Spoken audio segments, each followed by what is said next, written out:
இந்த மாதிரி ஒரு கேடு கட்ட தலைவரை நான் பார்த்ததே கிடையாது. திமுக காரங்களுக்கு வெக்கம், மானம், சூடு, சொரணை இருந்தா இந்த மாதிரி ஒரு தலைவர் பேசுறானே அவனுங்க தான் ஃபர்ஸ்ட் பிடிச்சி. இவங்க வீட்டுல எல்லாம் பொம்பளைங்க இல்லையா? இல்ல பொன்முடி வீட்டுல தான் பொம்பளைங்க இல்லையா? இந்த ஆள் என்ன நினைச்சிட்டு இருக்காரு? பொன்முடி ரெகுலராவே மகளிரை அசிங்கப்படுத்திக்கிட்டும் அவமானப்படுத்திக்கிட்டும் தலைக்குறைவாவும் பேசிட்டு இருக்காரு. ஃபர்ஸ்ட் என்ன சொன்னாரு? பஸ் கொடுத்தாங்க ஃப்ரீயா, ஓசியில தானே போவீங்க அப்படின்னாரு. அப்புறம் என்ன பண்ணாரு?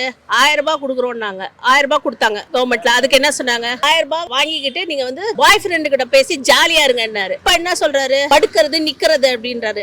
அதாவது திமுக காரங்களுக்கு வெக்கம், மானம், சூடு, சொரணை இருந்தா இந்த மாதிரி ஒரு தலைவர் பேசுறானே அவனுங்க தான் ஃபர்ஸ்ட் பிடிச்சி. இவங்க வீட்டுல எல்லாம் பொம்பளைங்க இல்லையா? இல்ல பொன்முடி வீட்டுல தான் பொம்பளைங்க இல்லையா? ஒரு அமைச்சரா இருக்காருன்னா அவர் எடுத்துக்காட்டா இருக்கு. எப்ப பார்த்தாலும் ஹராஸ் பண்ண இந்த மாதிரி ஒரு கேடு கட்ட தலைவரை நான் பார்த்ததே கிடையாது. ஒரு பொம்பளைய ஒரு கருவியா ஒரு கொச்சப்படுத்தி பேசுற தலைவர் இப்பதான் முத தடவை பாக்குறேன். இதே மாதிரி நீடிச்சுட்டே இருந்தா தேர்ல அடிச்சாங்களே அதுக்கு பதிலா அவர் மனுஷ சாணியில தான் அடிப்பாங்க. நம்ம திமுக காரன் உங்களுக்கு சொல்றேன் பாருங்க, உங்களுக்கு எல்லாம் வெக்கம், மானம், சூடு, சொரணை இருந்தா ஃபர்ஸ்ட் அவரை அடிப்படை உறுப்பினர்ல இருந்து எடுங்க. வெக்கமே இல்ல. உங்க வீட்டுல மகளிரே கிடையாதா? இல்ல பொன்முடி வீட்டுல மகளிரே கிடையாதா?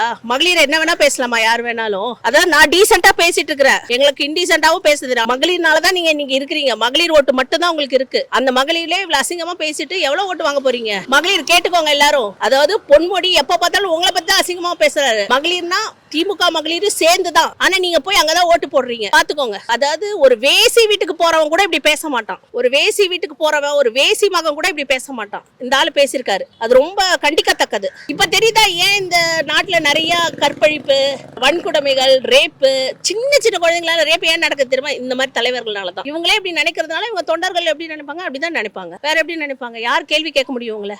அதை கேட்டு கைத்தட்டின கூட்டம் யாரு?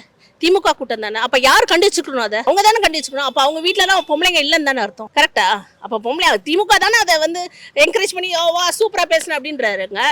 பேசுனது திமுக தலைவர், கைத்தினது திமுக தொண்டர். அப்ப எப்படி இருக்கும்? அப்ப அவங்க தான் இது பண்ணணும். எங்களுக்கு கோவம் வரதுனால தான் நாங்க இப்படி பேட்டி கொடுக்குறோம். அதாவது இது ஆரம்பம். இன்னும் வெடிக்கும் பாருங்க. எதுக்கு இன்னும் வெடிக்கும் தம்பி பாருங்க.